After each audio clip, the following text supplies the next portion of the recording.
Jadi know thyself itu kenali dirimu, karena kuncinya hidup kita adalah identifikasi kita, pengenalan kita tentang siapa aku. Jadi orang yang tidak kenal dirinya, dia susah untuk bertindak, dia susah untuk bahagia, dia susah untuk mengekspresikan diri, mengaktualkan diri. Wong dia nggak ngerti siapa aku. Bismillahirrahmanirrahim. Assalamualaikum warahmatullahi wabarakatuh. Sering saya bilang, fokus kita dalam ngaji itu tetap harus pada ilmunya, jangan pada sayanya. Kejarlah selalu barokahnya ilmu. Kalau saya pastinya bisa salah, bisa keliru, bisa khilaf. Maka ayo fokus pada ilmunya, kita belajar bareng-bareng. Nanti kalau saya ada yang meleset, tidak pas, tidak cocok, ya monggo. Kalau ada yang mau mengingatkan, kajian kita malam hari ini temanya muhasabah atau introspeksi diri. Ini teman-teman mungkin sering juga menggunakan istilah-istilah yang senada. Kadang-kadang menggunakan istilah refleksi. Introspeksi ini juga sebenarnya sejenis refleksi. Hanya saja refleksi ke dalam. Refleksi itu berpikir mendalam tentang sesuatu. Hanya saja ketika refleksi itu tentang diri kita yang bagian dalam, itu namanya introspeksi. Nanti ada filosof yang pakai istilah retrospeksi.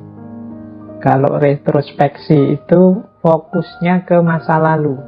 Jadi berpikir tentang apa yang sudah terjadi kemarin. Yang sebelumnya itu namanya retrospeksi.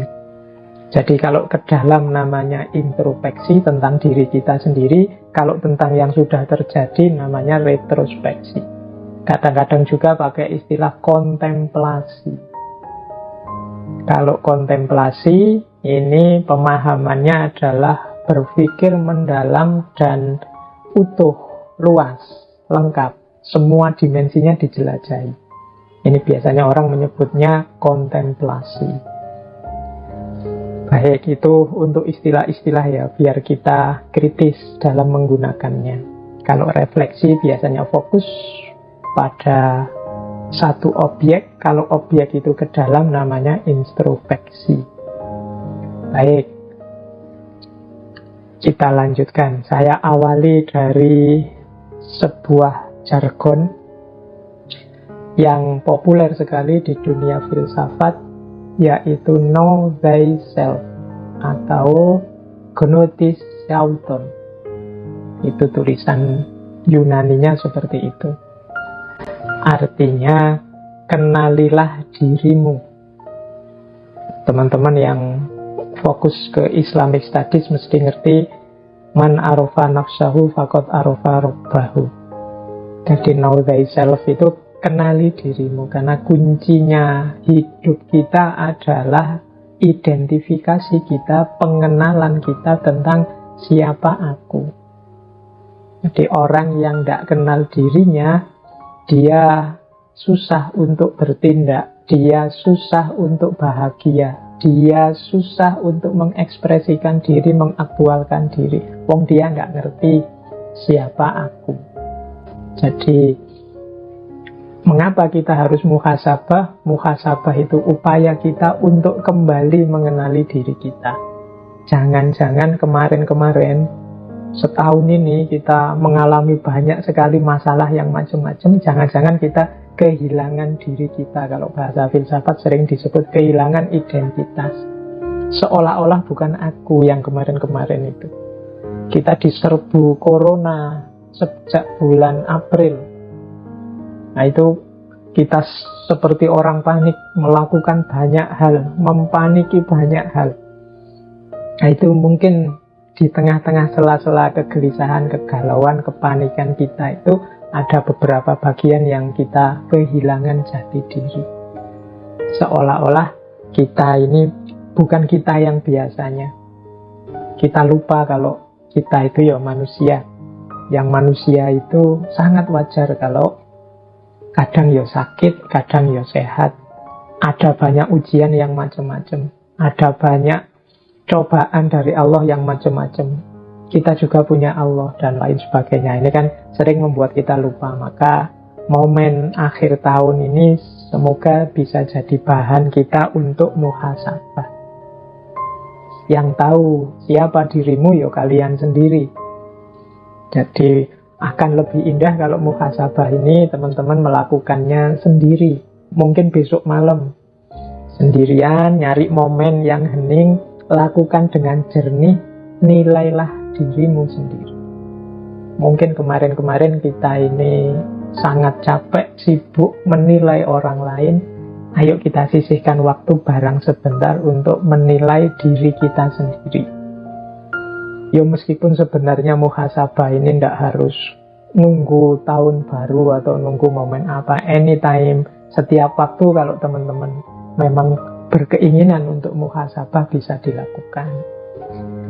Silahkan nyari momen sendiri. Misalnya tidak setuju, Pak, malam tahun baru itu kan bukan malam kita, Pak, itu malamnya kelompok sana, bukan? Ya monggo lah kalau punya pendapat seperti itu. Tapi tetap harus punya momen tersendiri untuk muhasabah, menilai diri kita.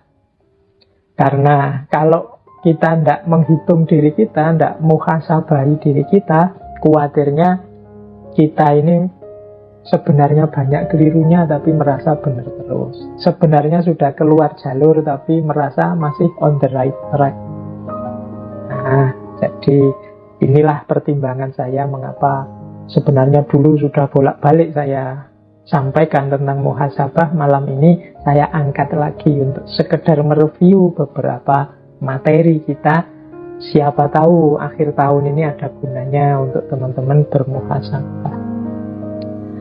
Baik, jadi patokannya itu ya. Kalau dari filsafat, know thyself, ini sebenarnya maksim atau kalimat quotes yang disampaikan pertama kali oleh filosof pertama, yaitu Thales.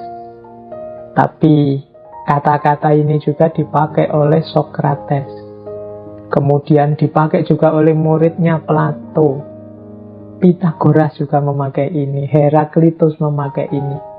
Ada lagi filosof yang saya ingat pakai kalimat ini, Solon. Solon ini tokoh yang menjadi founding father-nya demokrasi di Athena. Karena memang kalimat ini khas Yunani kuno. Baik, ini untuk memancing kita saja. Nah, kalau ini dulu saya sampaikan pada sesi muhasabah ketika kita membahas Imam Hasan Al-Basri. Jadi ini kalimat-kalimat dari Imam Hasan Al-Basri. Silahkan teman-teman nanti direview lagi. Dulu kita 1 bulan membahas tentang muhasabah. Jadi menurut Imam Hasan Al-Basri, seseorang tidak akan dapat predikat takwa sampai dia melakukan muhasabah kepada dirinya sendiri lebih ketat dibandingkan seorang teman yang bermuhasabah terhadap temannya. Jadi ini agak berat ini. Menurut Imam Hasan Al-Basri justru ini hubungannya dengan ketakwaan. Berarti di antara cirinya orang yang bertakwa adalah dia mampu dan mau melakukan muhasabah lebih ketat daripada ketika dia menilai temannya. Kita ini kan canggih kalau menilai teman. Kita ini luar biasa kalau mengomentari orang lain. Kalau tidak percaya, silahkan cek medsos-medsos kita itu kan perlombaan komentar, perlombaan menilai orang lain secara luar biasa. Padahal Imam Hasan Al-Basri dibalik oleh beliau, justru kalau kita lebih ketat memuhasabahi diri sendiri, menunjukkan derajat atau level ketakwaan kita. Meskipun kalau kita sedang menilai diri kita sendiri, tidak harus diposting di medsos. Atau kalau mau diposting di medsos, dibikin privat saja.